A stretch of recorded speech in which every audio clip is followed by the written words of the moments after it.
listening to the Patriot Nation podcast.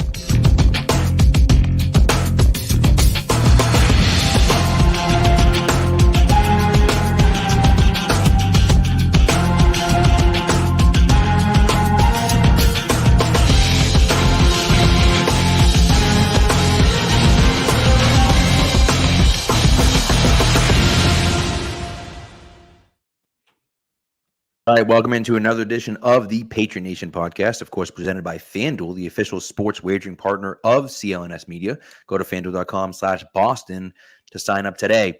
Of course, it's your boy, Pat Lane, as always, here with my co-host, Matt St. Jean. And today, we have a very special guest. It is Bills week, and so we have a very special guest. One of our best friends over here is Jay Spence. Spence from Buffalo Rumblings and the host of the Code of Conduct podcast. And just doing big things over there. So, Spence, thanks so much for coming through, man. Thanks, man. Anytime. It's always fun during Patriots week to kind of link with you guys, and I try to make sure I talk my stuff throughout the year anyway, so I'm always watching. But it's always fun for us to be able to connect, and man, and you guys, you're killing it. Ever since the transition, I just want to say I do keep up. I might not comment all the time, but I do want y'all to know I keep up and pay attention. You guys are killing it, man. We appreciate that. Thank you very much. Thank you very much. And we, you of course still over at Buffalo Rumblings, which is great. And they kept you on for a reason. You guys have a great stuff over there. And so, we always love having you back on because you're part of the SB Nation family. I know we're not with SB Nation anymore, but still the SB Nation family. We're still family. Yeah, you're still exactly. family. Yeah, exactly. Sure. So, look at this. I didn't even realize this. The Bruins currently up 4-1 on the Sabres. So Boston team beating a Buffalo team right now as we speak. So maybe good karma. So Sabres, man. It's like I don't know what to do. Like the Sabres. So I'm not a hockey fan, but it's like I try to get into it, and every season it's like you try it when the season starts. All the the fresh excitement is there, so you try to dive in on it, and then the Sabres just come out, and every year, man, it's like they do this, and it's like what, you're right. I just I'll stick to what I know. I'm okay for now. Well, I remember they drafted Jack Eichel, and everyone was like, "Oh, Jack Eichel's gonna be this," and he's a Boston guy and everything like that, and they just could never do anything with him, and so. He's gone. He's somewhere else now. I'm not sure where he even is, to be honest with you. I'm pretty sure the organization mishandled that situation, and he was like, "I want out." Yeah, if I'm remembering that correctly. Not ideal. Not ideal. Do the Bills and the Sabres share the same ownership? They do. The Pagulas are the owners, which is interesting because I feel like they've done such a good job with the Bills. I mean, I guess maybe it's just as of late, but I feel like they've done a really nice job lately. I feel like they lucked into it. So their first hire. So they they get the team, and their first hire for head coach is Rex Ryan, and then they bring in Rob Ryan as his defensive. I don't even. Yeah. It was just bad. So I feel like the whole thing with Sean McDermott and actually getting Brandon Beane in as general manager, I kind of think it was one of those situations where it was just like, what, the stars aligned. You got the right quarterback, you got the right coach, you got the right GM at the right time, and it just aligned for us. We've been patient. We've been in purgatory for long enough. Yeah. So it just lined up for us now. But the Pagulas, I will tell you though, I do think that they're good owners as far as they're not cheap with their franchises. Anything that the team needs as far as technology, as far as coaching, as far as anything, they're gonna go and try to get it done. It's just unfortunately they just haven't figured the formula out for hockey as they have for football right now. But it's coming. Just be patient, Sabres fans. Be patient. Also helps when you got a ton of talent on the roster. That also helps. That helps. You know what I mean? And so you gotta go out and do those things. And it's funny, you look at what they're kind of what they did and what Philadelphia did is very similar, right? You feel like you have a really good team and you're just missing that number one guy, right? And you go out and you get that number one guy in Stephon Diggs. And it's funny because it worked out for Minnesota too, because they ended up drafting Justin Jefferson, right? Tennessee, not so much because they drafted the wrong guy, right? And so it's kind of funny how it can benefit you if you draft the right guy, but it seems to work out for the team that makes the trade for that number one guy anyways. And Diggs is a guy that I believe it's 9 straight weeks doesn't have a 100-yard receiving game. Knocked me out of my fantasy league a few weeks ago, unfortunately, because I started him and I shouldn't have. But nevertheless, I will say this week, and it's a little teaser for our prop bets later on. But this week I have a note in my phone, literally a note that I had put in my phone from the last time the Patriots played, and Diggs had a rough game against the Patriots the last time we played. And the Patriots were talking this shit, man. They were, oh yeah, that guy, yeah, so and so, and he's not doing anything, and he's this guy and this guy, and so I literally put a reminder in my phone that was like, bet the Stephon Diggs over on receiving yards, because it's just like I was like, this dude's gonna come in and be like, nah, no, I'm putting up 150 on these guys. You're gonna talk that junk, So we'll see if that really happens. But that's where I feel is trending for Stephon Diggs. Well, I'll tell you what, as a Bills fan, of course, I would love to see it. And then I have them in a couple fantasy leagues, so I would love to see it. But even outside of that, the thing is that I'm impressed with, and I feel like a lot of Bills fans would say the same right now. So right now, the thing is, the Bills have been figuring out how to win lately, and we haven't had to have Stephon Diggs have a big day. We've been finding ways with James Cook. We've been finding ways with Dalton Kincaid or Khalil Shakir in other moments, or we're finding other ways. Gabe Davis is over this last weekend. So the thing is, once you get to the playoffs, once you get to these moments where your back is against the wall and you have to figure it out, you do have a superstar in Stephon Diggs that can turn it on. But I will say this season, I give him a lot of credit all the time. I show him love as much as possible, but also got to be honest, he's had more drops this year than he's had his entire career. So, it also comes to a point where, look, we got to figure out how to get him the ball. Josh has to stop with these underthrows. Last week he had like 2 in the first quarter, 1 in the second. So you got to be accurate and get your guy the ball. But then also Diggs has to be Diggs. Like you can't, I can't be rough on Gabe Davis last season when he has 7 or 8 drops, and then this season say nothing about Diggs. So like I said, I love Diggs and he's that dude, and I know he's going to be that guy for us in the playoffs. But it's been a combination of all of it. He has to start catching some balls, man, Paul. But he has to start catching some passes. He has to.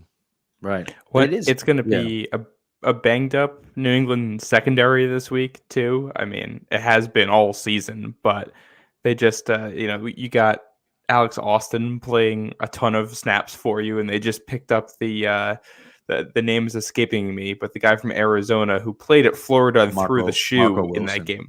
Yeah. Okay.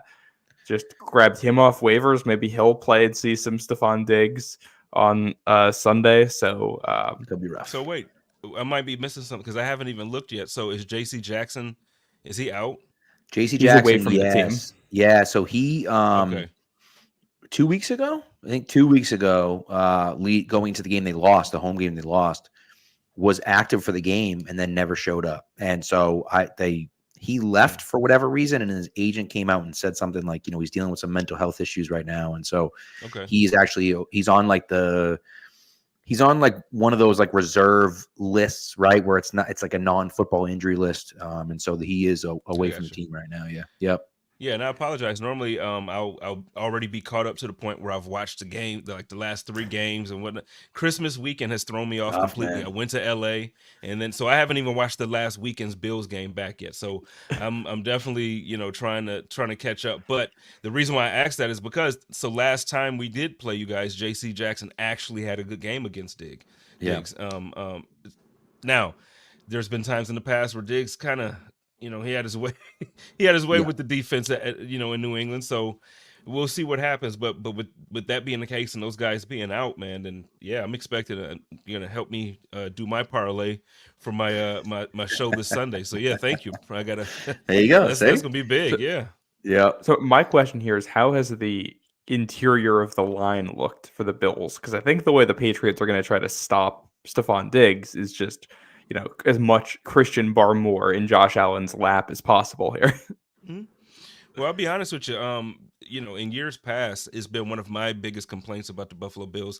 Protect Josh Allen. We got to learn how to run the football. We can't block properly. We got to get. Not this season. I haven't had a complaint. There may have been a moment here or there where you might have some cause, but to me, that's more so about just doing your job, in not making mistakes. But as far as protecting Josh Allen and doing the things that they're supposed to do, The offensive line, this is the best that I've seen it since Josh Allen has been quarterback. So there's going to be opportunities for sure. Even our you talk about the middle of the line there. Our rookie, he's Osiris. He's doing a great job. Osiris is doing a fantastic job. So when I say this, I'm giving him a lot of credit and a lot of praise there. But he's a rookie. So there's been moments during the season where, you can tell that he's a rookie. But overall, I don't have many complaints. Spencer Brown last season, Bills fans were ready for him to go. They're like, man, get this guy out of town as fast as possible. Now this year, he's playing at a level that, people are like, man, what year is he in on his contract? Do we need to extend him already? Like he's playing great, and Deion Dawkins is Deion, so we're playing very well up front. We're running the ball. First time since LaShawn McCoy that we've had a really effective run game without having to have Josh Allen 650 rushing yards. Right. So no, it's been fun to watch after we've made the transition with our offensive coordinator. You can talk about winning in different ways, right? And I just, that Cowboys game to me, I mean, Josh Allen attempts 15 passes, which is insane. I mean, you got a guy that attempts 15 passes and you're like, all right, well, they must have had just a brutal game or something must have happened or whatever. But they went 31-10 and, they give the rock to James Cook, 25 times? I mean, like, they just ran at will and just dominated that Buffalo defense. And so the Patriots have been one of the best rushing defenses in the league, right? And so you wonder if they're going to switch roles now this week and say, well, it's tough to run against the Patriots, so we're going to run at times, but we're not going to focus on the run game, right? We're going to kind of run to set up the pass. And it's those moments when the Patriots were winning Super Bowls, that's what they would do, is that you'd go in and say, all right, well, they got Brady, and they'd run 35 times and win by 20. You're like, what the hell? Like, they didn't even throw, And so being able to do that with your offense makes you so hard to defend, especially when you have an elite quarterback and actually good weapons on offense like the Bills do, because now it's like you never know how they're going to beat you, right? You can't game plan against them because they're almost impossible to stop at that point. And so I think that the Bills really have found something with James Cook and found something, like you said, with the new offensive coordinator. I think that really has made a big difference for them. And so, I wonder what you think about that. I mean, I know you mentioned a little bit, but kind of what you think about if you're going to see this, kind of continue for them. I mean, that would be the goal, because this is the first time since, like, I guess I want to say like the peak of like Brian Daboll's time in Buffalo, where it just seems like everything is clicking. And to have a quarterback like Josh Allen, I mean, you guys get it. Like you've had Tom Brady during that stretch, and so like just imagine having Tom Brady and having a team where it's like, look, we have a Randy Moss caliber player.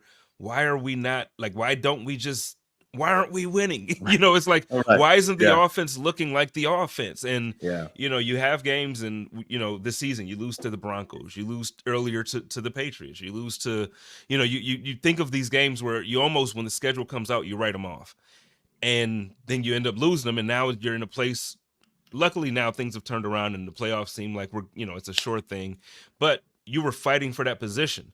So now things are looking good. You need to continue that. And I think the connection that Josh Allen and Joe Brady have together, I think that works. I think that you're seeing a lot of motions and just a lot of things that will confuse defenses and make defenses unaware of what your intentions are. Instead of, let's bring this extra offensive lineman in and bring another tight end, and no, we're not going to run the ball. We're just, instead of doing that, they actually do things that make James Cook looks like he might go out for a pass, and instead he actually does cut back on the counter and do something crazy, go for 20 yards. It's just a whole different level of creativity that I'm enjoying to watch when it comes to them putting the guys in position to what they do best. Like Kincaid is a very good route runner. He's a very good catcher of the football. So what they're doing is they're putting him in positions against guys who can't defend well. That's what smart offensive coordinators do. And that's what we're finally getting with him. First part of the season, we could see it. If you go back and watch all 22, oh my God, he was open almost every play. we weren't getting on the ball. Now it just seems like every week he's having a big play here, or he's making a third down catch for a first down there. You have to continue. That was a long way to answer your question. Yes, this needs to continue for the Buffalo Bills. Well, and I think the other thing that's helped you guys out is figuring it back out defensively. You know, that you start off the year so strong on defense, and then you get bad injuries. Milano and Trey White go out, and I mean, you let Mac Jones go up and down the field on you. I feel like in some ways that's a low point, and now the defense looks a lot better than it did. I think you've kind of figured out ways to scheme around the issues. So then it's just easier on the offense. You can play looser. You don't have to play from behind. And you can, you don't have to worry about turning the ball over as much because the defense has your back. You can play with more fluidity. And, no matter who the play caller is, having a defense help out on the other end is going to make your offense look better. I mean, it's kind of layered, so yes, on one hand, I do think the defense is playing a little bit better. I think they figured out a way to kind of mask Matt Milano not being there and to kind of help out where you lose a Daquan Jones. They're using the safeties a little bit more as linebackers. So Jordan Poyer and Micah Hyde, well, he's been injured, but Jordan Poyer, when he's in, he's almost playing what Matt Milano's position is. And then they bring in the Taylor Rapp, they bring in the DeMar Hamlin at certain situations to where you have some depth and you can kind of bring, you still can do that and allow Jordan Poyer to fill in a hole elsewhere. But also the thing is that the offense looks good. So you're finally doing some things where you're playing complementary football and offense to where now you're not losing the time of possession game. You go back to that Bengals game that we lost, and the Bills lost, I believe it was like 33 or 34 minutes to 20. It was like the time of possession was off. The game against the Broncos, time of possession was lost. And, and when that happens and you have an older defense, you got a Von Miller coming back off a knee injury. You have, it's just, guys, you're not looking at these 21-year-old guys that can be out there all day. So when it happens, they're gassed in the fourth quarter, and that's how you lose a game against the Broncos in the fourth. That's how you lose against the Patriots, and you can't come back to beat the Jaguars. That's how that happens. So look, when your offense is able to win that time of possession and the defense can kind of rest and enjoy, and then you're turning the ball over. Now you have more energy. You're, in the fourth quarter when those guys are scrambling, trying to figure things out. Now there's a tip drill. Now things are fun, but it's not fun when teams are ahead and they can run the ball in the fourth and just pound. It's not as much fun. So I think it's twofold. The defense have figured a couple things out, but I think Ken Dorsey being transitioned on and moving on to Joe Brady and the offense absolutely just looking more like the offense that we expected. I think that's the thing that has changed the season for the Buffalo Bills. Yeah. Well, and you think about it too. I mean, you need the defense, right? You need the defense to play the way they've been playing. You're led by it should be the way it should work for the Bills, that the offense should be leading the way, right? But you need the defense to kind of play that complementary football. And, like Matt said, you started out strong on defense, shaky on offense. Then you got better on offense, but then shaky on defense, right? And now it seems like they're both playing well together. And so I think that makes such a big difference. And Matt Milano, BC guy, we all love Matt Milano around here. And he was a guy that a few years ago when he was up for free agency, I was like, we need to bring Matt Milano in. People were like, why? And I'm like, are you nuts? Look at what he's doing over in Buffalo. But it was before. It's funny because he really hadn't become a household name at that point. I'm sure Bills fans knew who he was and liked him, but he really wasn't a household name before that point. And they signed him to that extension. And the very next year, he was an All-Pro. And I was like, man, I told you. I'm sitting there like, what the hell, man? I told you this guy needed to come back. So, of course, they never even let him get a free agency, which is the right move. But it is funny to see him and Trey White go down with injuries. And then, the defense plays kind of even better than they were. And so I think this is the moment. And look, we talked about this. I think I mentioned this on your show. Last year felt like the year, right? It felt like the year you had the horrifying shooting at the beginning of the year, which kind of brings the community together, and you feel like we're playing for the community. And then you have, of course, the DeMar situation at the end of the year, which is horrifying. And then you just felt like the team was so good and they had all these things behind them. But then it's also there's also so much added pressure when stuff like that happens, right? Where it's we can't let people down because we're playing for more than just us. It's bigger than that. That can be daunting, right? And that can feel like a lot of pressure. Whereas this year, they sucked, right? They were 6-6. They were on the outside looking into the playoffs. They had the McDermott stuff comes out, the Von Miller stuff, which I still don't know if there's been even what the hell happened with that thing. But like, you had all these things, and no one's talking about them anymore. And now all of a sudden they've gone on this 3-game run where it's like they look like the best team in football. And so I think that this is one of those years where like the Bills can, sneak into the playoffs, quote unquote. No one's talking about them, and all of a sudden they become this team that nobody wants to play in the playoffs, and they can make a deep run. And I think a lot of that is because of what happened kind of at the beginning of the year, or that kind of middle swoon, where then they come back from that and no one's talking about them, and boom, they sneak in and surprise everyone. It's funny you mentioned some of the things that happened last year. I can probably list another 8 things that happened to the team that part of the thing that last year that a lot of people just don't want to give credit to is the fact that these guys got burned out, man. Like, you mentioned the emotional roller coaster of it. Our one half of our ownership, Kim Pagula, had a health scare that completely changed the dynamics of what a day-to-day looked like around the building, because she was more involved on a day-to-day basis. She was, and so you talk about that. So that changes. Then you talk about, your defensive coordinator takes a step away from the game. He chooses not to be around. Yep. And then you talk about, last year, that was the year that Brian Daboll gets hired for head coach, so he leaves. So now he gets a whole different voice on the offensive side. Then you talk about, just physical snowstorm the week before Thanksgiving in Buffalo. You have to, last minute, we think the game is going to get canceled. It's a Thursday night game. Tuesday, they decide to go to Detroit to play a home game.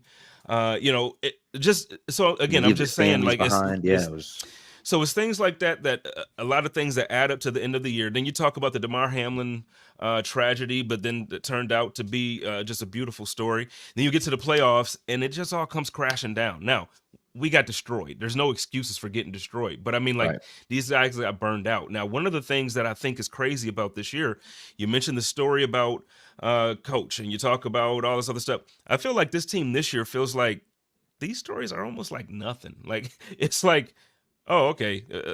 Coach came out and he made a statement about it. Like, yeah, okay, I did say it. I apologize because it was stupid. I shouldn't have said, like, I was trying to land somewhere and it didn't quite land.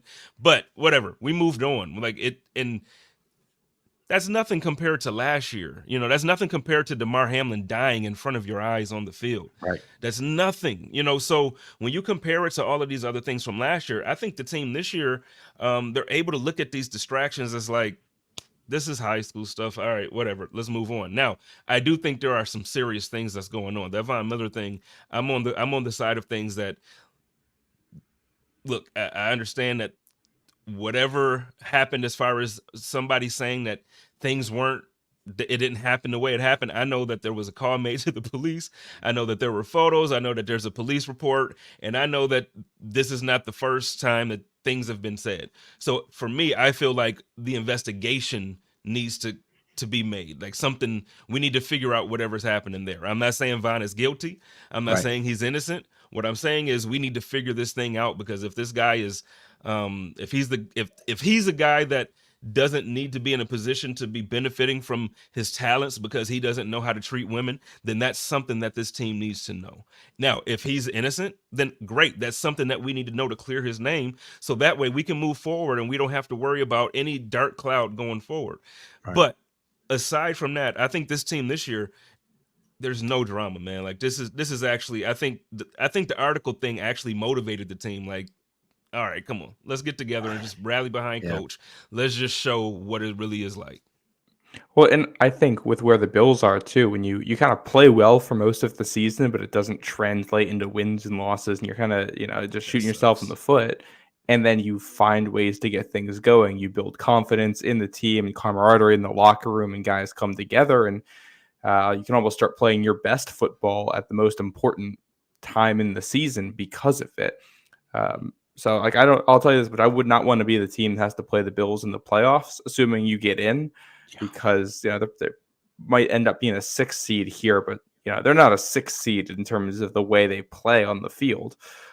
Obviously, that's going to depend in part here on what happens Sunday afternoon, because the Patriots can try to spoil this party right here. But no, I mean, it's the way it looks right now. It looks like another Bills at Chiefs game. That's most of the projections I'm seeing, which has to be a little bit traumatizing for you to see that as a possibility. But it is a great opportunity to kind of get some revenge and get over the hump.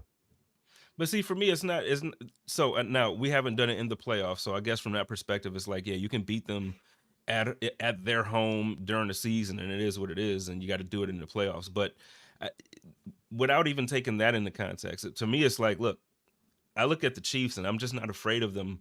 Like I think most teams used to be. I think Patrick Mahomes, we all know that he's still big. He's like, the dude is awesome, right? But when he throws it and those guys catch it, whatever happens after they catch it, it just doesn't quite look the same when you're watching Kansas City.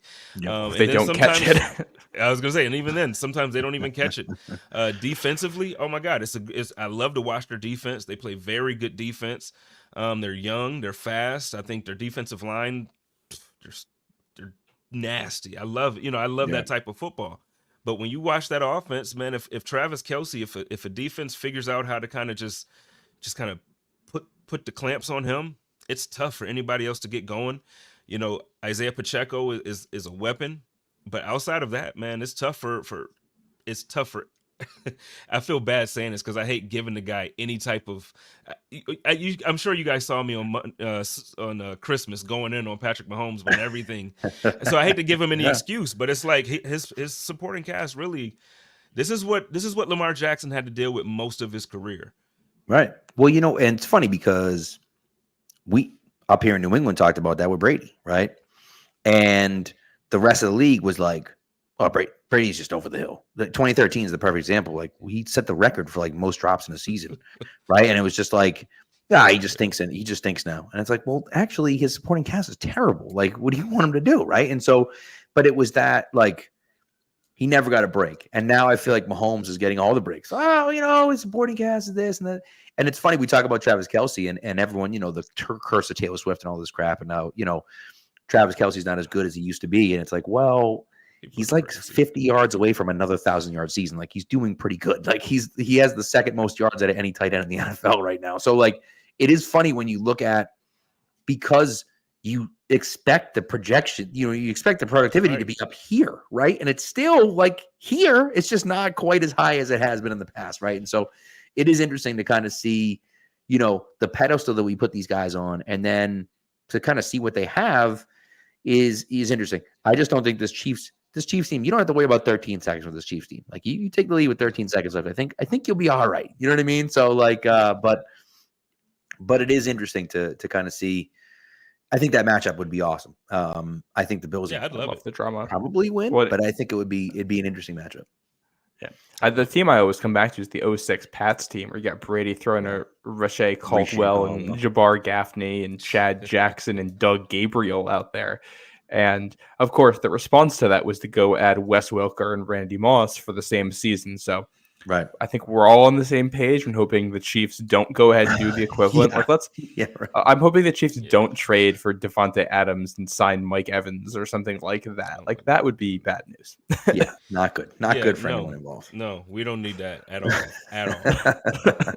And I don't want them to draft anybody. No, I don't want any. You just stay like this. Right. Exactly. Stay mortal. We like you flawed. Exactly. Yeah. All right, so I had a question for you here about, now you're a little bit of an outsider here, obviously not listening to the Boston Sports Talk Radio and not, paying attention to the Patriots, but not watching every game. What do you think about Bill Belichick? Do you think Bill Belichick should be gone next year? Do you think he will be gone next year? What's your take on it? Because obviously it has an impact on you, but it's not as impactful as Patriots fans. And so just curious kind of what you think as an outside perspective, I guess. For me, I do think that he's gone. I know. So you and I spoke on my show the other day, and you talked about how the team is still playing hard for him, and how you can just kind of see certain things that kind of make you question whether or not he's actually going to be gone. And I can see that. But then I also look at it where he might not come, at least to me, he might not come across where he wants to come out and say like, yo, I'm the GOAT, but I think there comes a moment where, his ego has to be bruised. When we just talked about Tom Brady, he goes to Tampa Bay, wins the Super Bowl. This guy has been struggling since Tom Brady has left. And I think for him to go somewhere where there's an opportunity where you can step in and it's like, this team needs a coach and maybe, a couple pieces here or there. Like you got a team with a court. I could see, there's a opportunity that opened up in LA with a very good quarterback, with a very good running back and wide receiver and a decent, I could see him going a defensive mind, putting some pieces together for a team that struggled defensively. I could see that. So it just depends on what you think he wants to do. I think for him, I don't think he wants to go out the last few years with his resume looking like this. Now, as far as the team playing hard for him, I absolutely see that. And that's why I don't think anybody should go into this weekend sleeping on the Patriots. I think the Bills just are in a motivated space. So that's why I think we do cover. But I don't think we cover because it's like, oh, the Patriots suck. And I think you play hard for Bill. I just think that right now the Buffalo Bills understand, like, look, we can't leave anything to chance. Like, we have to control our destiny. We have to do it. As a Bills fan, will you be happy to see Bill walk away? No. I like him losing right now. Like, I'm being honest. Like, he's won so many games, and then I know he's what is he, like 17 or 18 games away from like he's close to like the all-time record, right? 14 games. 14, yeah. I don't want to see that. Like, no, I want you to win 2 games every year, win 3 games every year. If you want to break it, you're going to need 9 seasons, Bill. Is that what you want to do? That's fine. That's what I want to see. But no, to be honest, I respect him as a head coach. I would like to see him stay there, retire as a coach there, go out. I don't want to go see him, start over a program with a different city, with a different time. No, I would like to see him stay. Okay. Interesting. It's a good take on it. It's a good take. So you think? But see, I felt like that about Brady, though. I'm not the one to run from competition. As great as he was, I wanted to. Oh man, so bad. I wanted it to be where things crossed up, where he was great. He had a good team. We had Josh. We had a good team, and it was like, no, we really beat you guys. And it wasn't like. It wasn't the old beat down Tom Brady. It wasn't Peyton Manning in his last Super Bowl. It was like, no, we took it from Tom Brady. Right. We didn't get that opportunity, man. So like, I feel like that's what's happening for us with the coaching level of it. So I want him to stay, but no, I wanted Brady to stick around, man. I did. I'm sure that 2021 playoff game felt good, but it would feel a lot better if it was 12 on the other sideline. Yeah, it was great. But if 12 was there, man, like you. if 12 was there, it does not go down like that. I'll tell you that much. No, it doesn't. But even if we won by 3 with 12 there, right, it doesn't matter. Right, it doesn't matter. Yeah, it doesn't matter. Yeah. Right. Well, it's funny, and that's one of those things. Is when he came up here with Tampa, and the Patriots attempted that 59-yard field goal that Nick Folk just missed. Mm-hmm. I was 100% sure Folk hit that field goal to take the lead, that we were going to watch Tom Brady drive the Bucs down and win the game, and it was going to be like, we lost, but that was freaking awesome. Like, you know what I mean? Like, and it just, and I'm like, God damn it, But I of course we lost to Brady, but I was like, we got robbed. Like, I wanted to see that. Like, that's like that's what he did forever, and for him to come back to Gillette and do that, like, what a story that would have been. You got to I will say for 20 years. We did. That's true. I'm watching. I did enjoy watching the Bucs beat the Bills, and I think it was 2021. Yeah, it must have been the same season. I'm watching Brady do it to you guys. That was, it was like, what, the Patriots, we don't know what we got here, but I can still watch Tom Brady beat the Bills. You know what, though? I actually enjoyed that game, too, because that was our turnaround for us. Like, that season, we had gone on like a 3-game losing streak, and the second half in that game, Josh Allen came out on fire, and we almost won that game. Like, we almost came back and won, and then after that, we ripped off like 4 straight, went to the playoffs, did a thing. So I remember that. Was that the game after the Monday night game with the wind in Buffalo with the Pats and the Bills? I believe that's right after you guys beat us. Yeah, because I remember that, because I remember thinking that the Bills were broken because the Patriots beat them with throwing 3 passes.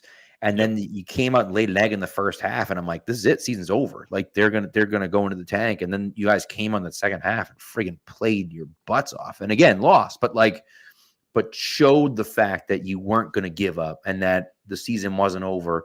And then that's where that, kind of everything turned, like you said. So it is interesting to see kind of how the seasons work that way, So, and I think you're in a very similar situation right now where you get to 6-6, you lose some ugly games, you lose to the Patriots. I mean, to lose to the Patriots, to be the only team in Mac Jones's career, you are the only team in Mac Jones's career that has scored over 21 points where he's won the game. So the Bills have that distinction. The only time that a team has scored over 22. Texans had 22 in his comeback win his rookie year. 21, but okay. Over 22 points where he won. And it's just like happens. That's the only time it's ever happened for him. So you got that distinction going on for you. So but yeah, it always happens to us though. Like it always happens to us. Like think about it. Like I can give you so many examples of stuff, man. Yeah. But it's like, Zach Wilson has like his before this one game where he threw for like 300, but he has his best game against us. The Jets, Aaron Rodgers tears his Achilles on the 4th play from you lose the start of the game, crazy. and we lose to Zach Wilson on Monday Night Football. On Bills. A punt return in overtime of all things. It's not even you know what I'm saying? Like so. Yeah. So you giving me the stat now? I get it. Like that's us, man. That's us. Well, the Broncos game too was.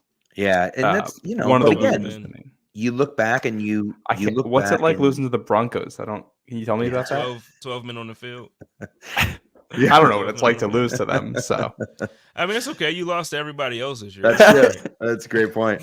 So. We beat the Bills. So all right, I'll talk to you Monday. I'll hit you up Monday. It's funny though when you look at we were looking at 2003 when the Patriots lost 31-0 in Buffalo and then won 31-0 here in New England to cap the season off. And I was at that game and I remember like we got the backups in because we're like whatever, and Larry Izzo, who's like a special teams guy, gets an interception in the end zone to seal the victory, and the place went nuts because we just all we wanted was to finish the shutout. And of course it happened, but the Bills.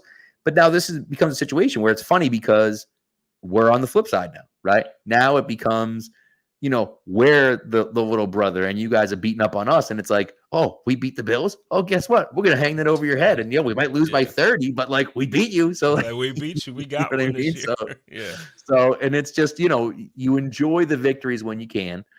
And then you talk your smack, even though you're going to lose. And it is what it is, and you have fun with it. And I think that's, and we talked about this on your show anyways, but the fun banter back and forth is good. You never want to hear, F you and F that. And it's like, no, we don't need to get, we don't need to get rude with it. Right. Like we can have fun serious. And that's the thing. Like have fun. It's a game. Like, let's have fun. And, we love the same game. We just happen to like different teams. So like, whatever, you know what I mean? So, but it is fun. That's one of the reasons why I love interacting with you and everything's positive. And we can give each other crap and go back and forth and stuff. But at the end of the day, like we know it's just jokes and we're just kind of messing around with each other. So all day. And Spence, I got a question for you here before we let you go, because we got the announcements today about Hall of Fame finalists. Ooh, Rodney Harrison made the Hall of Fame finalists, which is I know Patriots fans have wanted him in for a while, but I'd love to get the Bills' perspective. Do you think he should be a Hall of Famer, or you think he's just on the outside? Yeah. No, I think he should be a Hall of Famer. I mean, so again, like I can hate you guys, and I do. I hate you, like I hate you so much. But I can be honest and say, like, you guys have had like some all-time greats on those rosters, and Tom Brady is the greatest quarterback of all time, and he was there. But you also had some studs on defense, and all-time great defenses overall, and Rodney Harrison was one of those guys that, like, when I think about the Patriots, I think about Rodney Harrison, so no, he's in my book. If he's not, I think something's wrong. Like, what are we doing? It's interesting when you look at the stats and you think about, you compare his stats to guys like John Lynch, who's already in the Hall of Fame. And you're like, well, his stats are way better than John Lynch. And there's another guy that he's escaping me, but it's the same type of thing where it's like, his stats are way better. He's just not as liked. People don't like him as much, and that's why he's not in. So that's been my problem, though. I feel like and I get it. There's been certain positions and certain players that I've loved. So like, for instance, when you're a top 3 or 4 player of your position at all time, I don't think there's any question that you should be a first ballot. Right. So I'll leave that alone. So like I just think off field things are things that have nothing to do with your performance. Your relationship with the media during your career should have nothing to do with whether or not you're a Hall of Fame player. If I don't like to talk to people, I don't like to talk to people. Like that just Right. is what it is. Right. I'll come and Yeah. do my little media availability that I have to do, that I'm required to do by the league, but I don't have to be best friends with you guys and treat you all the beers when we get to my hometown. I don't have to Right. do all of that. And the fact that they make people suffer, when it comes to their resumes, because at the end of the day, once you get in your Hall of Fame, if you're a that matters on your resume to these guys. Like that matters to say first ballot Hall of Famer, 6-time All-Pro, 4-time. It matters to throw that on there. So when 100%. now you take that from somebody and you make them wait 3 seasons to get in when good and damn well, like come on, how many guys, Jerry Rice, Randy Moss, what other wide receiver do you think of that's a freaking all-time great that should have been in on the very first time? Right. Yeah. T.O. The It's fact that insane. T.O. didn't get in, stupid. It's insane. It's just stupid. Yeah. So Right. it just bothers me. And I know Rodney Harrison isn't to that level, where it's like but they don't like him. So the same thing. It's like he's got all the fines too in the suspensions, which I think is like, right. I don't think it's fair to hold that against him, but it's more understandable than some of the stuff. But it's like, I don't know. The thing for he me should is get that it, but it's weird. Well, he's a weird case. The part of it for me is that if he had played 10 years earlier, he'd be widely respected as one of the best safeties of all time. But because he played after that time, he played like Ronnie Lott. Right. And so like everyone considers Ronnie Lott one of the best safeties of all time, but they don't feel the same way about Rodney because he played 10 years later. And it's just like, well, that's stupid. You know what I mean? And so talk about the only safety. He's one of 2 players in NFL history that has 30 sacks and 30 picks. Like, and the other guy is Ray Lewis. So like it's good company. You know what I mean? Company, like, yeah. And so, those are the types of things where you're right. It's like, yeah, you didn't like the guy, the way the guy played. The fan bases didn't like him. So what? Like, what difference does it make? Like that's the stuff for me and T.O. is, purely his personality. That's 100% why. And it's like, yeah, his personality sucked. Fine. But like, you didn't like the way he was doing, sit-ups in his driveway because he looked like a dummy. Fine. I get that. I can respect that you don't like that. But like, that you don't like him. Yeah. But like, come on now. Like, you saw what he did on a bunch of different teams and how good he was. The guy deserves to be a Hall of Famer. And it's silly. Yeah, you can respect that you don't like him or whatever, but the respect should go the other way, in that you aren't being paid for this job based on if you like the players you're covering. Your job is to report on how good they are at what they do, or how not good they are, or their personalities or whatever. But the personality is not about the accolades. Like that should be its own separate thing here, unless things go to some crazy extreme, like people who have committed crimes, but that's different, a very different scenario. Right. So yeah. Anyways, well, we got off on a little diatribe, but Spence, man, we love having you on so much. We really do. We hate the Bills, but we love you, and we love you coming through. So before we let you leave, though, you gotta plug, tell everyone where they can see you and read you and hear you and everything else. Yeah, real quick, we just talked about the Hall of Fame. I do want to say Steve Tasker should be in the Hall of Fame. Yes. Other than that, yes. I just wanted to say that. But other than that, everywhere you can find me at J Spence the King. Please follow Buffalo Rumblings. I'm everywhere, man. I'm live normally Tuesdays, Wednesdays, Sundays. I do the pregame rumbling show, or whatever game day is for the Bills. I'm live that day. So we have a ton going on over there. We have a lot of good stuff. So, gentlemen, like you just said, Pat, I appreciate you guys, man. It's always fun to link. Anytime. Just let me know. Just send me the time and date, and I'll be there. I appreciate that. And I couldn't recommend it more. And we talked about this on your show, but like the way that the interaction, you're just a great guy. And it really is like, it's fun interacting with you on Twitter. It's fun. It's always fun. And that's the thing, is that we never take it too seriously. It never goes, but it's a lot of fun, and you're a great dude. And so we love connecting with you and interacting with you. And so, getting his mentions about Penny Hardaway too. That's right. Yeah, my guy, Anthony Jennings, who by the way is playing so much better this year. My guy, Anthony Jennings. You know what I mean? But I still call him Penny every now and again. But ever since you were like, dude, don't do that, I was like, all right, okay. I'm just saying, you So- gotta respect him, man. Like, and shout out to Patriots for Christ in the comments, man. Thank you for the luck. You guys have, good luck this week, and I hope everybody is comes out of this game healthy and Yeah. But I just hope we come out with the dub. We got to stump on y'all. And listen, I'll tell you what, man. As a Patriots fan, and we talked about this anyways, like Patriots clinched the top 9 pick. If you could tell me that the Patriots are gonna draft 9th overall, but beat the Bills and keep them out of the playoffs, I'd take that 100 times out of 100. But I don't think it's going to happen. And honestly, you get to this point of the season, and it's kind of like a double edge. It's kind of like it's both good things. If we win, great, we beat the Bills. If we lose, well, we get a better draft pick. So hey, and Bailey Zappi undefeated against the Buffalo Bills. Great point. Great point. To change. All right. Well, thanks again, Spence. We really appreciate it, and we will talk to you. We'll talk to you soon, hopefully. Have a great rest of your week. Enjoy the new year, and we'll talk to you soon. Yes, sir. Peace. Take care, buddy. All right, let's get into a break, and then we'll come back and finish the show. Thanks, guys.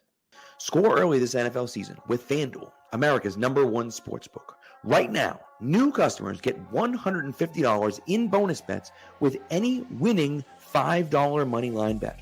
That's $150 if your team wins. If you've been thinking about joining FanDuel, there's no better time to get in on the action.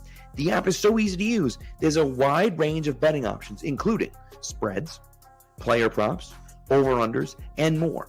So visit FanDuel.com/Boston and kick off the NFL season. FanDuel, official partner of the NFL.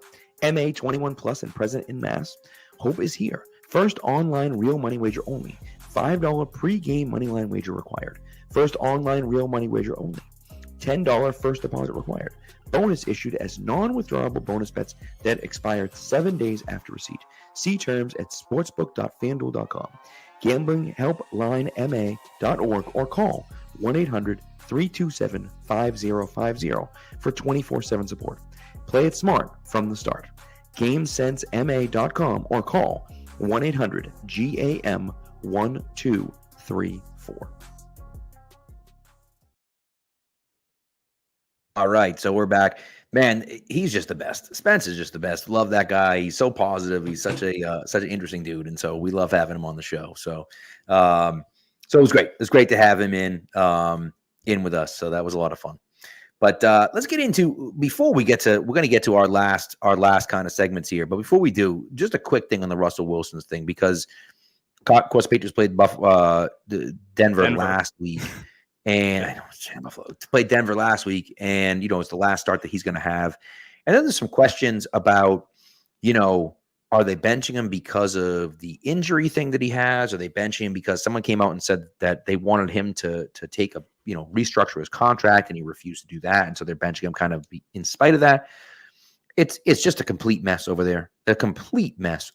And I don't know how you move forward now with Russell Wilson. I mean, look. He didn't look great against the Patriots. Like, there's no doubt that he didn't look great against the Patriots. But, like, he also led them back in that game and, like, gave them the lead, right? Like, well, I don't know. He has not been good this season. He's basically, he does two things. And one of them is throw screens. And the other one is just chuck deep shots. And he doesn't really do a whole lot else. And, like, he's never been the best anticipatory guy. He's never been the best at like pre-snap reading defenses. His strength has been ability to extend plays and create. He just doesn't have that athleticism anymore. He just doesn't have that in him, and he doesn't have the other skills. So like he's not bad, but he's not really a starter in the NFL anymore. He's like a starter in the same way that like Jacoby Brissett would be a starter. But it also doesn't sound like he's bought into being like a rotational guy the way Brissett is. He thinks he still has it, and at least did after last season. I will credit him in that it seems like he was told this by the organization in October. And it seems like the organization handled this very poorly, and he has taken the high road on it, which credit to him for that. But weird situation. Seems like one where kind of everybody is in the wrong except for the Seahawks, who made out like bandits in this whole thing. Yes, and Broncos are now resetting, and you're looking at 2 more years before they can be competitive. If they depending on how they want to do this, it sounds like they're just straight up cutting him. You're either going to tackle on like an extra $50 million onto your cap hit next year, and they're already like $18 million over the cap, or you spread it out over 2 seasons and you're still increasing it next year and you're adding on in 2025. So that's one of those two. And if you do that, like especially if you're taking it all now, it's fire sale time. You're going to restructure guys, obviously, but you can't make up that much cap space without moving at least 1 or 2 players.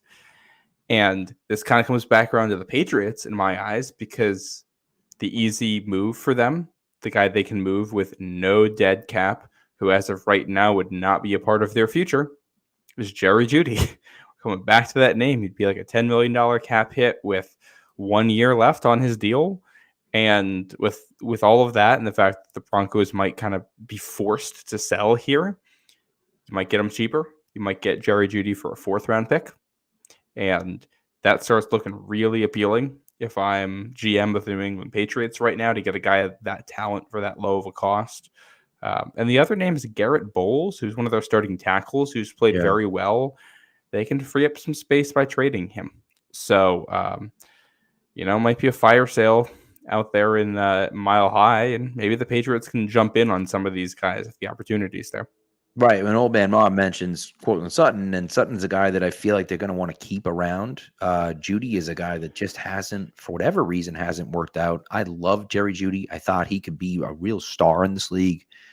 It's never happened. And of course, it didn't happen this year with Russell Wilson, but it really didn't happen the last 2 years either. So I don't know if you're ever going to get there, if he's ever going to get there. He just seems very, very inconsistent. And with Sutton, he is they have to trade him later in the off seasons if they're going to do it. So I don't know how much it would even help them immediately. They could free up space if they trade him later on. Just, your issue there is that Sutton is more expensive than Jeudy and more injury prone. He's better. So, you get that.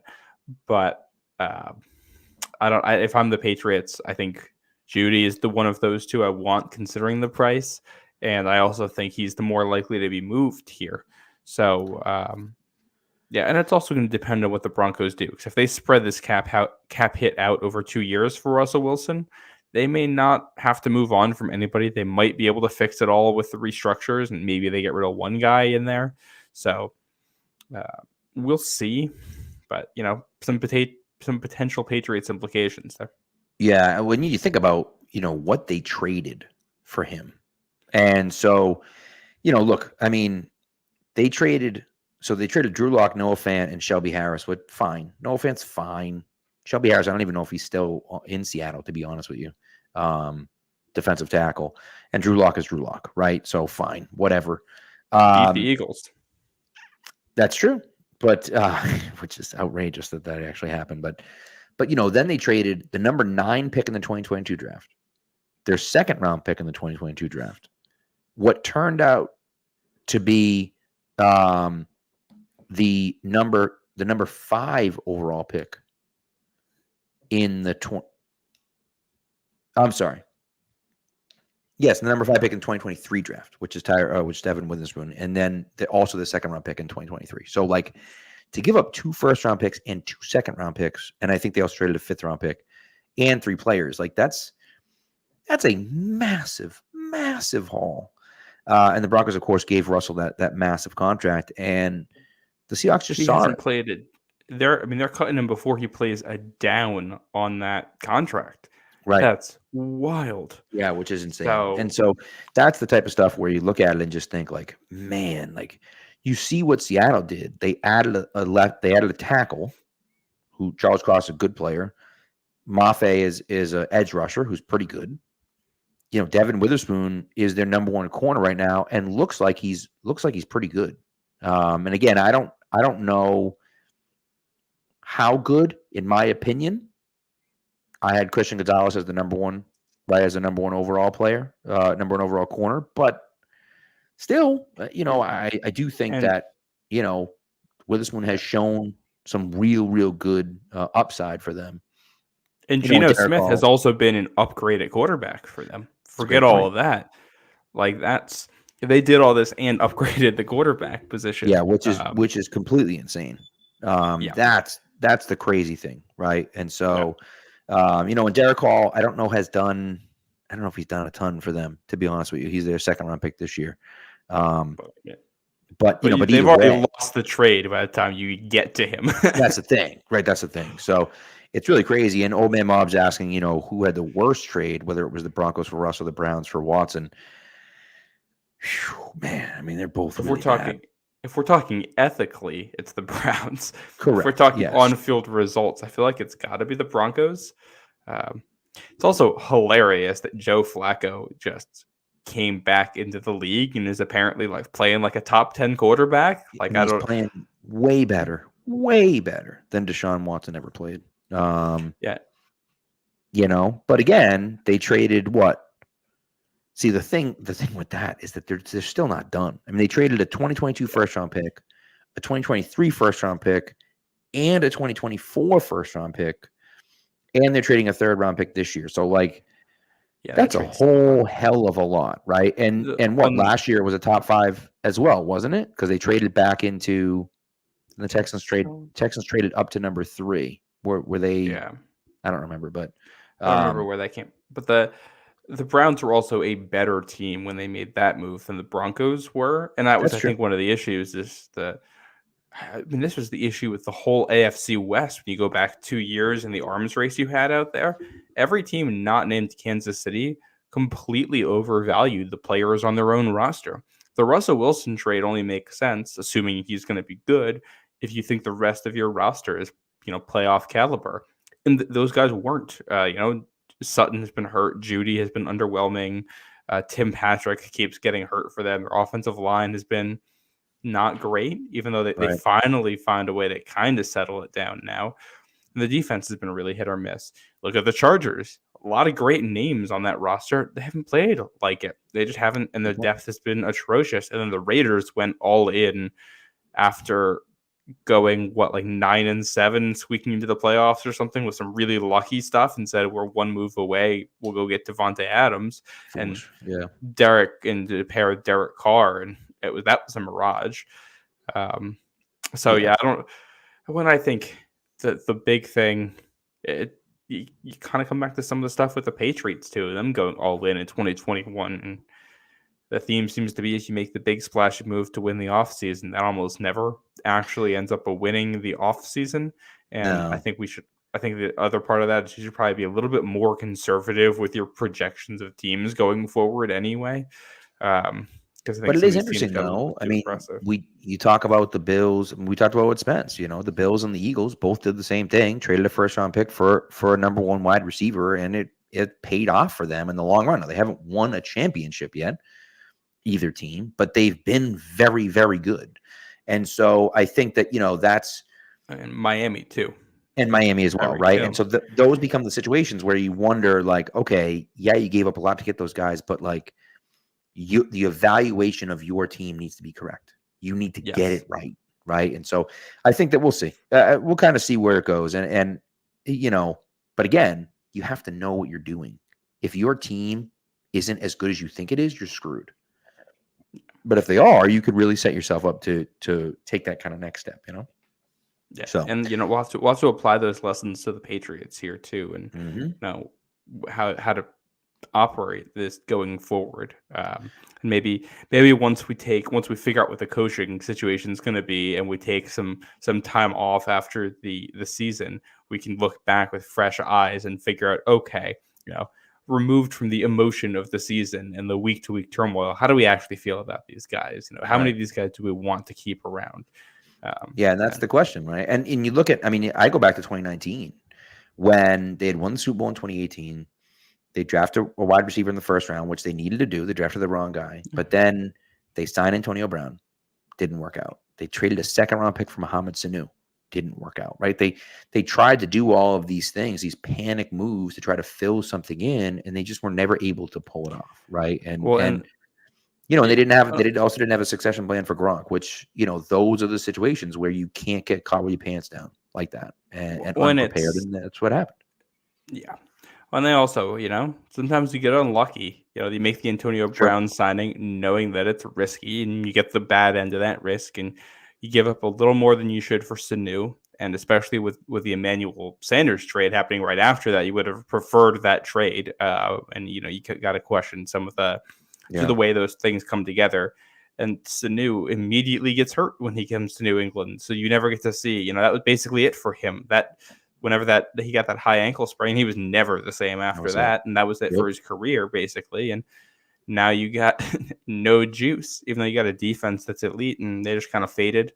Some of the turnovers dry up. Baltimore exposes you when it comes to the run defense and some of the weaknesses you had there schematically. And you just you never find the juice again. To be fair, that was also a team that had just won the Super Bowl. And, you don't usually go back to back. 100%. And, TJ mentions Josh Gordon, who they signed in 2018, or traded for, I should say, in 2018. I would push back on saying he was a great signing by them because he just really didn't do much here, right? He was here in 2018, did win a ring, but he was suspended for the end of that season, right? So they almost won in spite of Josh Gordon, right? So it becomes one of those situations where he was here. We liked him when he was here. And he was a pretty good player, but he wasn't really a huge impact on the field, right? Caught Brady's 500 touchdown pass, but he just, he wasn't the player they wanted him to be. Well, he had good numbers in 2018, but then obviously wasn't available in the playoffs, which hurt them. In 2019, he was on that team too, and then he got suspended again, right? And then he ends up coming off and goes to Seattle. That was Didn't they have Demaryius Thomas? They did, in camp, and then caught him. Yeah, because he was the end of his career at that point. But, a lot of bad luck there, all at the same time, and that's life in the NFL. Sometimes you make all the right. You draft a receiver in the first, you sign a bunch of experienced vets, and you trade for an experienced vet. Not a single one of the moves works for you. Right. Sometimes that's how it goes. Sometimes that's how it goes. You get that. So.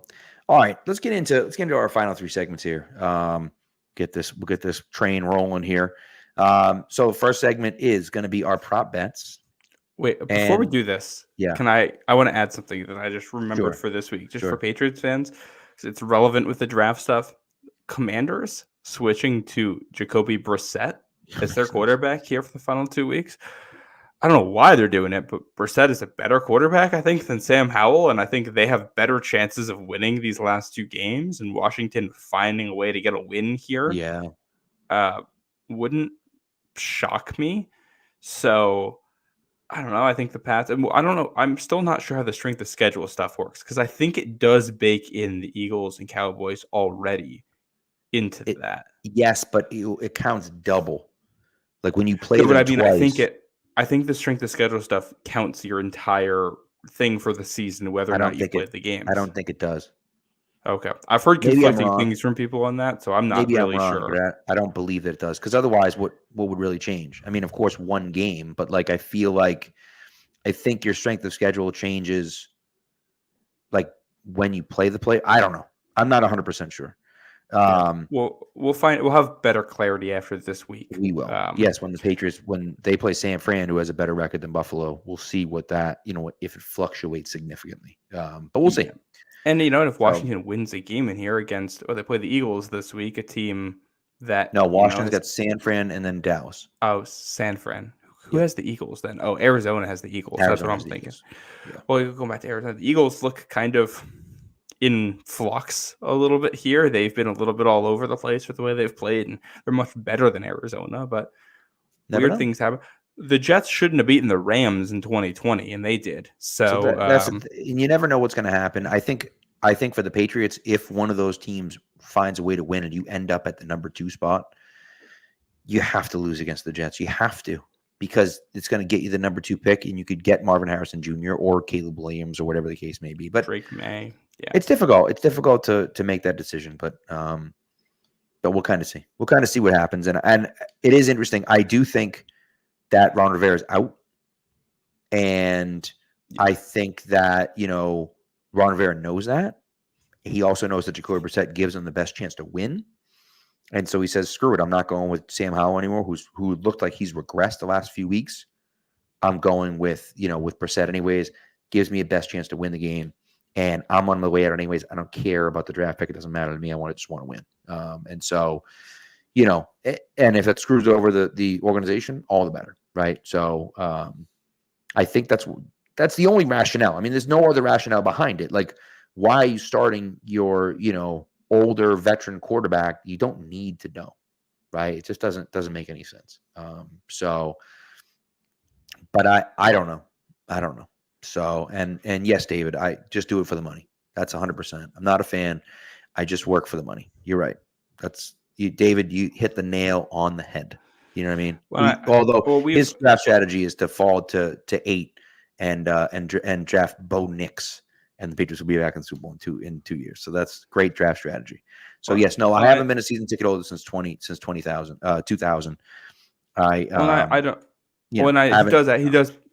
He does ask about Bo Nix here with his completion percentage. I actually like. I kind of like Bo Nix as a second round or third round prospect just because he's really poised. He's got the arm. He can make throws, but his completion percentage number is very high because most of the Oregon offense is very short dump offs and RPO stuff that's very simple underneath with wide open field that you get in college. There's really no way of knowing how he's going to translate mentally to the NFL. So I mean, he's a risk. He does some things well, but and it's also, I think we've been pretty consistent here about like the whole tanking thing that we don't want to win games by accident. We don't want to go in and beat the Jets on a fluke and miss out on a draft pick because of that. Neither of us. I mean, you'd be at the game. You're not going to be rooting for the Jets when you're there. You're just not going to be sad if they end up losing. Correct, and it becomes one of those things that where you sit there and say, hey, look, if we win, great. I want to win because I always want to win.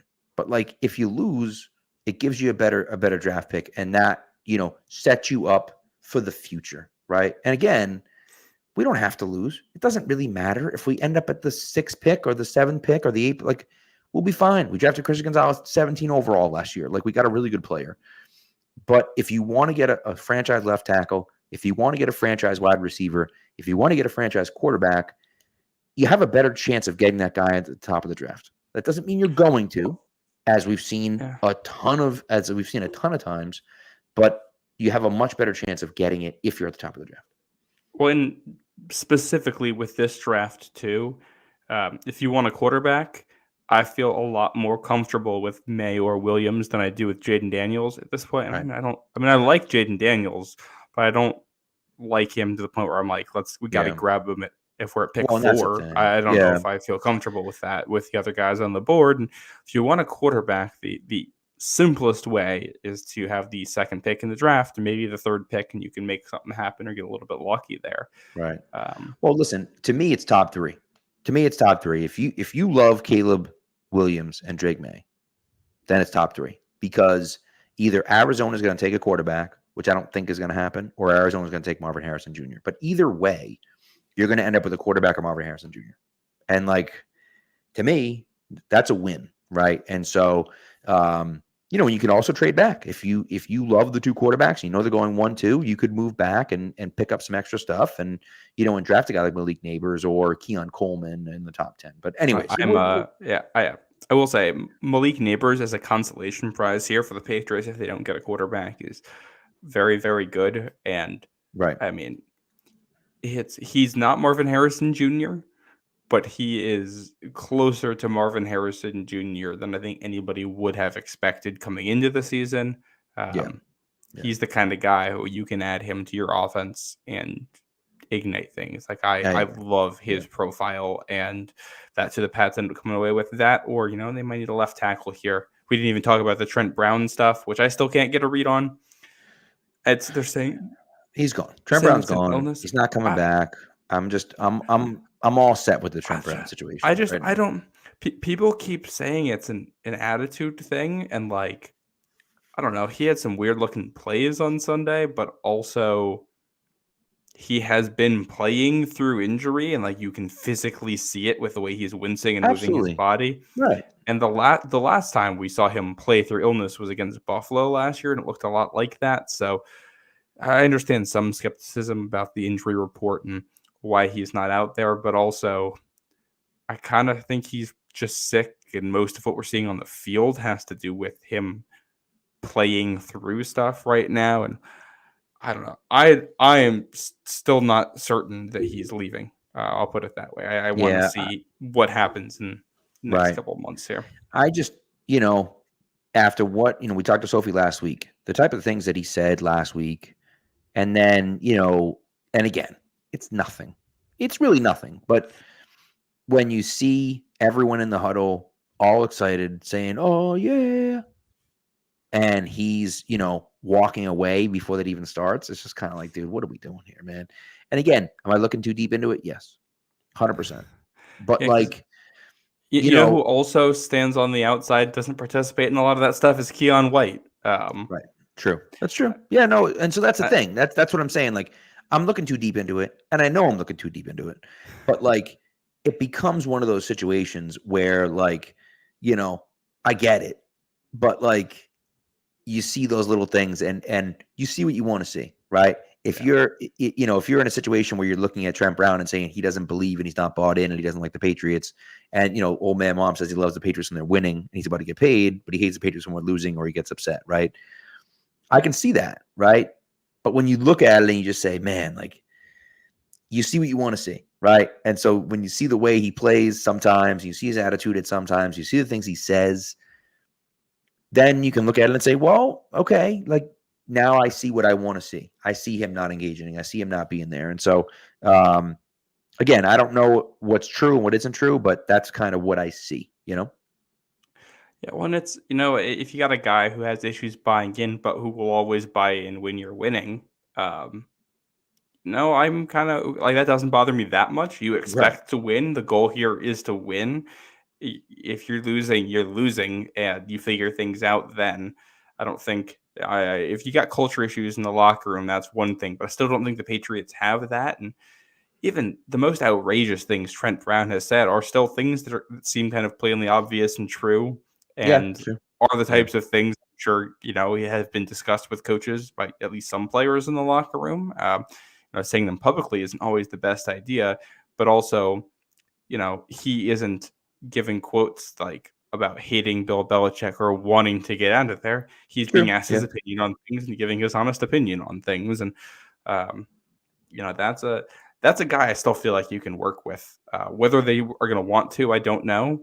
But, if you got a guy who's straight up and honest with you and will buy in if everybody else is bought in, you're not going to expect him to be your team leader, but you can win with players like that, especially this is a short-term solution. If you're signing Trent Brown for 2 years and you expect 2 years and you're going to plan for the future in that time span, then I think that's fine. Yeah, no, it's a good point. So we'll see. We'll see what happens. So, all right, let's get into these prop bets. So we're still terrible at them. It's not good. We both went 1-1 last week, though. However, okay. I'm now 10-22 on the season. I went 1-1 week 16. I had Kyron Williams over 16.5 receiving yards. He had 0 receiving yards, so that was under because 0 is less than 16.5. And I had Easton Stick over 210 passing yards, which he hit. How about that? Love it. And then week 16, you are now 13-19, so 3-game lead with 4 bets left to go. So you better win, but we'll see what happens. Maybe we'll keep it going in the playoffs. You never know. But you had a Tyler Higbee anytime TD, which did not happen, and you had Lamar Jackson over 215.5 passing yards, which did hit. So that's what we got. So do you want to go first? Do you want me to go first? I know I've already teased one of mine. I can take it. Go ahead. Give me my Thursday night prop. Jets as a team under 1.5 touchdowns. Ooh, okay. Jets under 1.5 TDs. Love it. All right. What's your second one? You want to go with your second one? Yeah, might as well. Yeah. What the heck? Let's go. I'm going for a Jackson Smith and Jigba anytime touchdown for the Seahawks. I like that one. JSN, he's quietly been having a much better year lately. And so having him as an anytime TD is that's an interesting bet. I like that one. Super Bowl 40 rematch out there in Seattle too. There you go. There you go. Look at that. So, and then mine for week 17, I already mentioned this one, but Stephon Diggs over on the receiving yards at number 68.5. I had the note as go over. It didn't matter what it was. And so it's pretty low. 68.5 isn't bad. He does not have to hit 100 yards to do that. And so that's what I went with. And then I have an interesting one. I'm going with Joe Flacco with 2+ passing touchdowns on Thursday night against the Jets. That one, I'm a little nervous about that one, but I figured, you know what, maybe the Browns will pile up on the Jets and take that dub. So I like that. I like it. I'm also, Old Man Mom has a question here I'm going to answer before we get to the trivia question. Yes, because you mentioned the Seahawks in there. Loves Tyler Lockett. Was wondering if there's any chance the Seahawks might trade him.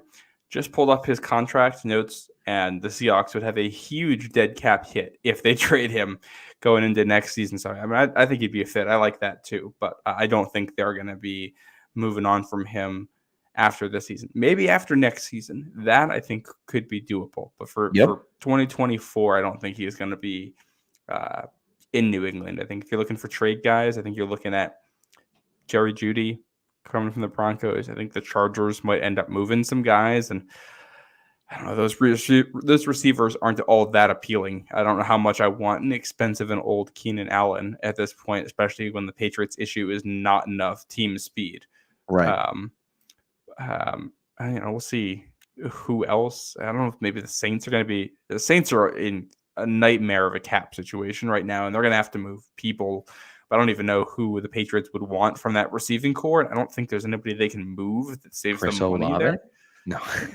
Yeah, I love Olave, but he, I don't know what's up with Rashid Shaheed, but he has been kind of good for them, and he's fast. So maybe he ends up in New England. Never As know. a depth option, a fight with Tyquan Thornton for a roster spot next year. I don't hate that. I'd be okay with that. Yeah. All right. What do we got for trivia, Matt? All right. Last week we had. I pull it up here. Which Patriots punter was the one who took the snap for the intentional safety at Denver in 2003? It was Ken Walter. Your dad, I believe, won that one with my dad coming in right behind him. I don't know how we were doing that. I went back to the last Patriots win in Week 17 over the Bills, which was back in 2013. The Pats wrapped up the season, head into the playoffs that year. My question is simple. Which Pats running back had 2 touchdowns that day as they rolled the Bills in the season finale? That's a good question. I like that. 2013 Week 17 matchup against the Bills. How about that? I like it. If you could remember who the Patriots running back was in 2013, you might win this. But I don't know if you can. Let's see. You never know. I think somebody will be able to get it. I would hope. And that was that season where the Patriots running game really picked up at the end of the year. And the Bills were not the last team to get rolled by this running back. I'll tell you that much. That is correct. That is quite correct. Yes. Yep. So, all right, let's get into our final segment of the day. Here we go. And now for something we think you'll really like. This Week in Sports History. All right. So it is This Week in Sports History. Would you like to go first, sir? I have 2. Would you like to go first? Well, before I give mine, I'm going to shout out my grandparents here for a second with a Christmas gift. They got me this page-a-day calendar for my desk. Sports facts every day. So I'm going to be pulling from that quite frequently in the new year. I got all my facts printed out for me. Love it. What I'm going for on this day, December 27th in 1981, Edmonton Oiler Wayne Gretzky became the fastest NHLer to reach 100 points in a season, his 38th game. Had 4 goals and an assist in a 10-3 win over the Kings. That's so incredible. He's just I mean, it's not even fair. You know, we talk about the GOAT, obviously, and Brady being the GOAT and so on and so forth. And I love Bobby Orr. I love Bobby Orr. But Wayne Gretzky is just so far superior to everyone else in hockey. I mean, you look at his numbers. I mean, and we've talked about this, but man, his numbers, if you took away all of his goals every single goal that he scored, if you took away all of those goals, he would still be the number one point scorer in NHL history. I mean, that's insane. He has more assists than anyone else has goals and assists combined. This is just stupid. His jersey's retired like everywhere. Yeah, he's incredible. Like he's just that good. Like that's insane. Which, like, by the way, speaking 12 was good. No, speaking of that, Udonis freaking Haslam, dude. Screw that guy and the train that he rolled in on, man. Are you kidding me, dude? Talking crap about Bill Russell because Bill Russell's numbers are tired because you don't like the Celtics. Like, Bill Russell's not this influence. Oh, by the way, they have Michael Jordan's number retired too, but you don't see him talking crap about Michael Jordan. But it's interesting. He could have certainly done that, but he didn't. And he's taking shots at Bill Russell because why? He's dead. Like, what are we even talking about, dude? Like, and that's very well earned by Bill Russell too. Well, that's what I'm saying. That's like saying, well, Jackie Robinson, screw Jackie Robinson. Like, I hate the Dodgers. Like, what are you even talking about, dude? Like, what are you insane? Yeah. Like, it's not. You're not even. Bill Russell's number isn't retired because he's one of the best players of all time. He is one of the best players of all time, but his number's not retired because of that. His number's retired because of the things that he did off the floor as well. The fact that he was the first African-American head coach in NBA history, the fact that he was a civil rights leader, and the fact that he always spoke out. Like, that's why his number's retired, dude. Like, learn your freaking history, you dummy. And that just like that one, that pissed me off, and it should piss everyone off when you hear something like that come out of some idiot like that. Yeah, it's just not. Like, what are we doing here? Bill Russell. Anyways, I'll get off your, my what's your facts. I have two first one from 1953. The Detroit Lions. That's right. The Detroit Lions beat the Cleveland Browns 17-16 in the NFL championship to retain the title. Second year in a row, the Detroit Lions have won. Could we see a rematch of the Super Bowl this year? I don't know. Maybe we could. And then from 1964, another NFL championship game, and this one involving the Browns as well. They shut out the Baltimore Colts 27-0. Now, why is this game important? This game's important because it was the last championship by a major league pro sports team from Cleveland until the 2016 Cleveland Cavaliers. So just, I'm 64 to 2016. My goodness, 52 years in between championships, not for one franchise, for an entire city. So, obviously the Browns are a cursed franchise, but for the entire city of Cleveland to struggle and have what they had for so long is just brutal. Yeah. Well, and speaking of cursed cities, Detroit, like the Lions finally get good. Yeah. And the Pistons are historically and hilariously bad. 27 straight losses. Incredible. And they got like 41 points from Cade Cunningham, your star young player. You're building the team around, and you can't beat the Nets. Like, it's just I feel bad for Detroit fans, but it is from the outside also very funny. It's pretty funny. That's pretty funny. There's a morbid humor, a dark humor to watching what's going on there, and every team is going to give them their best shot too, because nobody wants to be the team that loses to them. Like I think the Celtics play him Friday, and it's like you cannot lose that don't game. Do it. You can't. Yeah, you just can't. Now that we talked about it, they're going to lose it. Right. Oh God. But, I can't even imagine. Yeah. Like you can't do it. So they don't play him Friday. They play him Saturday or something like that. They're playing Toronto Friday, but I know they're playing him soon. And you just absolutely cannot lose that game. It might be Thursday, Friday, and one of those days there, and they play the Spurs on New Year's Eve. So right. So, but that's just like, no, please God, don't. Oh, they play them tomorrow night, Thursday night. Yeah, so there you go. So, Anyways, all right. Well, thanks for coming along with us, guys. We appreciate it. It is Bills week and 2 games left. All we got is 2 games left, and we'll be talking about the off season before you know it. We'll be doing draft season. We'll be doing mock drafts. We'll be talking about players they'll be drafting. We'll know exactly where they're drafting, and so that'll be fun. So, but anyways, thanks for coming. Thanks for coming through. Thanks again to Spence. Listen, we said this already. If you don't follow Spence on social media, do it. Do it because he's a great follow. He's a great guy. Really is one of the good ones. One of the good ones. So definitely follow him. And again, he's a Bills fan, but it's okay. He's one of the good guys on Twitter, and those are the guys you want to surround yourself with, and girls as well that you want to surround yourself with when you're on Twitter. So, or X or whatever the hell it's called now. But anyways, that's what we got. Thank you so much, and we will talk to you on Sunday, New Year's Eve, the last day of 2023. We'll be talking about the aftermath of the Bills Patriots game. Take care, guys, and we'll talk to you then.